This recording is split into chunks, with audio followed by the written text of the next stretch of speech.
नमस्ते छात्रों, हम अपने इस अवधि में नागार्जुन द्वारा लिखित एक नए पाठ को देखेंगे। ठीक है, एक कविता है। कविता का शीर्षक है मेरी भी आभा है इसमें। जो नागार्जुन है इनके द्वारा लिखित कविता कौन सी? मेरी भी आभा है इसमें। यानी कि आभा यानी कि कॉन्ट्रीब्यूशन, कंट्रीब्यूशन बोलते हैं, कंट्रीब्यूशन। इसमें क्या है? मेरी भी आभा है। आभा यानी कि कंट्रीब्यूशन, यानी कि भागीदारी। हिंदी में से भागीदारी कहते हैं, भागीदारी कंट्रीब्यूशन। कंट्रीब्यूशन, कोई भी काम रहता है, उस काम को करने के लिए बहुत सारे लोग क्या करते हैं? मिलजुल कर कंट्रीब्यूट करके उस काम को पूरा करते हैं, कंट्रीब्यूशन करते हैं। अभी कोई हम एक समारोह करने वाले हैं। एग्जाम्पल में ले लीजिए कि स्कूल में क्या करना है? जो वार्षिक स्नेह सम्मेलन करना है। तो फिर 10वीं कक्षा के जो विद्यार्थी रहते हैं उनकी विदाई का जो एक फंक्शन किया जाता है उसको हम करने वाले हैं। तब क्या करते हैं? सब मिलकर, सब बच्चे मिलकर क्या करते हैं? कंट्रीब्यूट करते हैं, पैसों को कंट्रीब्यूट करते हैं और उस कंट्रीब्यूशन से क्या करते हैं? उस समारोह का आयोजन करते हैं। इस तरह कंट्रीब्यूशन, आभा यानी कि कंट्रीब्यूशन। कवि इसमें क्या कह रहे हैं? देखिए इस कविता में क्या दिया जा रहा है, यहाँ पे ऊपर दिया गया है। क्या कह रहे हैं कवि यहाँ पे विज्ञान की उन्नति के साथ साथ नए युग की शुरुआत हुई है। विज्ञान की उन्नति, जो विज्ञान है वह उन्नति के चरण पर है। यहाँ पे उन्नति के चरण पर है, वह उन्नति आगे बढ़ते बढ़ते जा रही है। विज्ञान की आविष्कार होते ही जा रहे हैं और वह ऊपर चढ़ती ही जा रही है।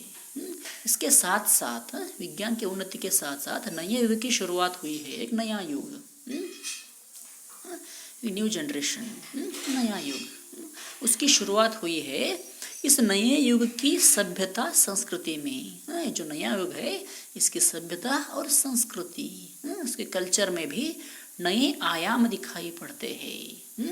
एक नए आयाम, स्थितियां दिखाई पड़ रहे हैं। औद्योगिक क्रांति के साथ ही उद्योगों में जो क्रांति या इंडस्ट्रियल रेवोल्यूशन कहते हैं, क्रांति यानी कि रेवोल्यूशन, औद्योगिक रेवोल्यूशन के साथ साथ क्या हो रहा है?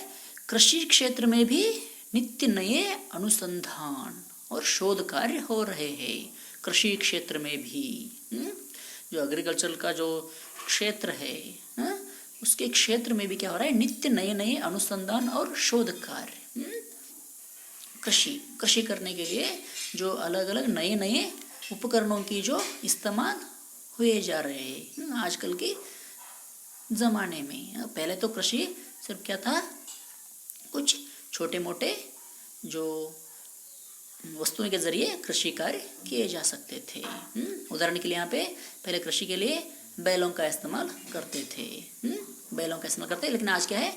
ट्रैक्टर वगैरह आ गए हैं। क्या है? आविष्कार, शोध कार्य, अनुसंधान, विज्ञान के और आविष्कार। यहाँ पे कृषि क्षेत्र में भी नित्य नए अनुसंधान और शोध कार्य हो रहे हैं। अलग अलग जो साधनों को उपयोग करके कृषि को किया जा रहा है। कृषि क्षेत्र में बदलाव लेकर आ रहे हैं। इस तरह शोध कार्य हो रहे हैं प्राकृतिक सौंदर्य, चेतना और सुख समृद्धि के विकास के लिए। क्या है?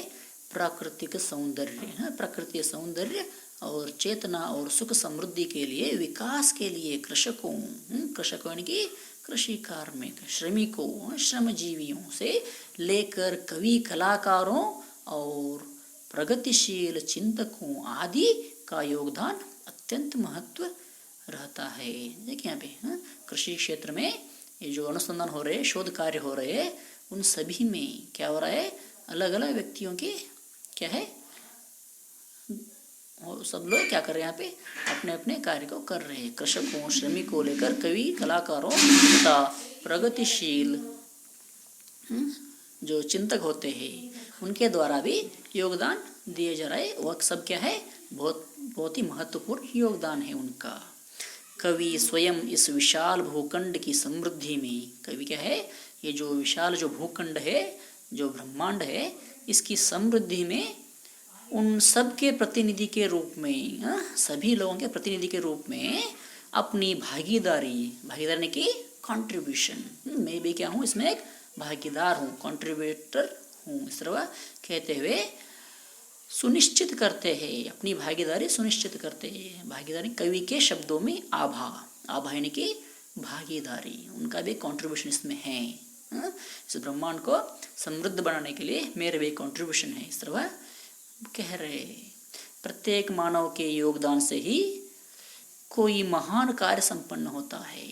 हर एक व्यक्ति के योगदान से क्या हो जाता है, ये जो कार्य रहता है वह संपन्न होता है। इस बात को कविवर नागार्जुन प्रतिपादित करते हैं। जो बात कह रहे हैं, इस बात को वह नागार्जुन इस कविता के द्वारा प्रतिपादित कर रहे हैं। ठीक है, इस कविता के अंतर्गत क्या क्या वहाँ पे कवि हमें बताना चाह रहे हैं, यह हम लोगों ने आज देख लिया। ठीक है, कल की अवधि में हम इस कविता का गायन करेंगे और उसके भाव को समझेंगे। ठीक है, धन्यवाद।